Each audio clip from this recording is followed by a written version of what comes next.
Welcome back to the Thinc Conversations. Still with me is Professor Somadoda Fikeni, the chairperson of the Public Service Commission of South Africa. Prof, talk to us more about this professionalization in terms of the layman, the man in the street. What does the professionalization framework give to the public from the public service? Talk to us about it. Thank you very much, Prof Mathebula. The professionalization framework is revisiting the entire ecosystem of training, recruitment, and providing filters for integrity tests as you recruit, and the performance management. And it also creates space for greater stability in terms of director generals and head of departments, not just being appointed for 5 years, but for 10 years, with the same understanding that 10 years doesn't mean that the person cannot be removed if they fail to perform. Therefore, you would need to have a stricter monitoring mechanism, discipline management, performance management. It also creates flexibility so that a person who is in national or provincial government can also work in local government, and people in the private sector, people in the universities can be, seconded to government. So that portability of skills is being made easier as part of this professionalization. So it is looking at the entire ecosystem of what a meritocratic system would be. Professor, the Constitution talks about executive authority of the state being in the president. It talks about the legislative authority being in parliament, the judicial authority being in the court system. But it is very silent on the administrative authority of the Republic. Where does this lie? Or do we have an administrative authority as a republic? We ought to have, except that it is fragmented, hence professionalization framework and the current reforms are trying to create a single public administration. Because for now it was fragmented, local government, those working in parliament had their own regime of laws, some in the state-owned companies, state entities, and then the public service in the national and provincial departments. So the new laws are trying to create a seamless single public service and public administration so that you do have that locus instead of it being fragmented all over the place. It is from that space then that we could begin to talk of a public administration that is seamless and that is unified, standardized, and harmonized in every way possible. Does that mean, because we know that you are establishing an office of a person who will be responsible for the national administration in the office of the president. Does that mean that office of the DG in the presidency will be the nodal point to take those important decisions about the administrative authority of the Republic as a subset of the executive authority that is within the president? Can you explain to us what does that mean? Because I think it's a very creative and innovative way that the Public Service Commission and the National Planning Commission and other people have come up with to help us deal with the issue of the capable state. That DG or head of public administration, DG in the presidency, indeed will coordinate now the work of other accounting officers right across, and in the province it would be the DG in the Premier's office. And then there will be a system of making sure that these ones are working in tandem.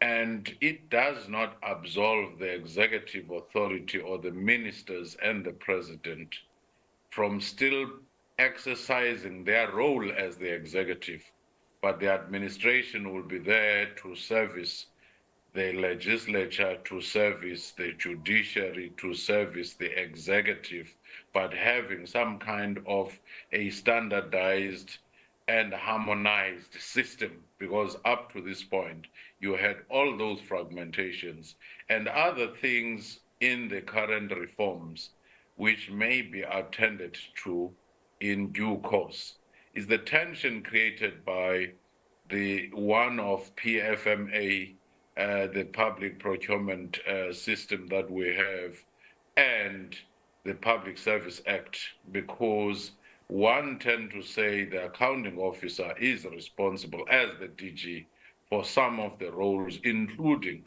the use of resources and other functions, but at the same time, the having the same Public Service Act giving powers to the accounting officers, more powers there. But the one of the PFMA says accounting officers are responsible for everything, whereas the Public Service Act says the minister delegates most of these powers to the DG or the HOD. So new reforms ought to iron out these wrinkles which were there between these two accounting establishments. Professor, we cannot ignore one of the very big wrinkles in the system that we are going through. There's a big wrinkle that we are trying to iron out as a society, and we have Matlanga Commission dealing with that wrinkle. We also have the ad hoc committee of parliament dealing with that wrinkle to say, how do we deal with this thing? And can you explain to us, or maybe share with me, what does the Constitution mean when it says there shall be a public service in the Republic, and it also says that public service is expected to loyally execute. Then it then says the lawful policies of the government of the day. What does this statement mean in the context of what we are going through in the police department? I don't want us to go to the merits. I'm avoiding that. We don't want to go to the merits. We talk about what does our Constitution mean in the context of that. It might also be happening in other departments. We know that the Department of Justice, before it established the very commission, a DG had to be taken out also. And we know that we are dealing with many of these things. What does this clause mean? Actually, the starting point is that in a constitutional democracy, the supreme law of the land is the Constitution itself. All other subsidiary legislations that come to create a department to enable this constitutional principle are not as important as the Constitution, as the fountain from which all these flow. And the Constitution expects all employees, as well as the executive, and even for that matter, the legislature, to look into Chapter 10, where the values and principles of public administration are supposed to be. The first one is the professional ethical conduct that should be fostered, and the use of resources in a meaningful manner, accountability, transparency, and so forth.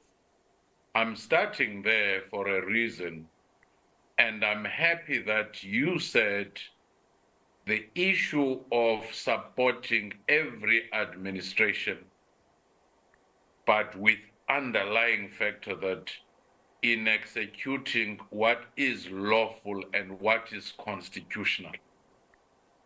So the professional public service envisaged ought to be oblivious to whatever coalition or whatever administration that has won elections, and support them in their priorities and strategic goals.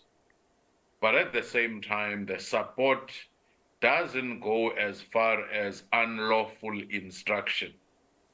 The support for a particular minister or president or administration has to be tested against the Constitution and the provided laws at all times.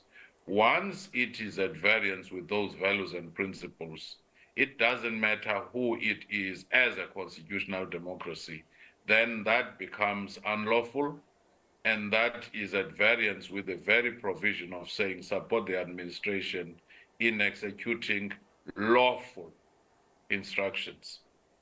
So this lawful, when we talk about the public service, because there are people in local government that don't believe they are the public service. But this provision in the Constitution applies to all organs of state in all spheres of government. What do you say about its application in local government? How does it talk to municipal managers? How does it talk to CEOs of state-owned entities? We've got about a minute for you to respond to that, and then I need to wrap up. Chapter 10, Section 195 applies to the entire public administration. It doesn't exempt municipality, it doesn't exempt employees in the SOEs or in parliament or anywhere. Therefore, it is a universal application. They may have had different regimes of legislations. Hence, now the creation of a single public sector is one of the key things to iron out those wrinkles. That should be able to bring us to the end of this conversation and to the end of this edition. It is true that of all citizens in a country or society, it is the men and women in the public service who make or break a nation, state, or society. All recorded history is about decisions, indecisions, successes, failures, industriousness, or laziness in the public service. Successful nations are a function of the quality of their public servants. The first signs of a decaying nation start with a compromised public service. Political stability is about serving and protecting citizens. This is Lucky Mathebula from the Thinc Conversations on Business Day TV. Until next time, goodbye.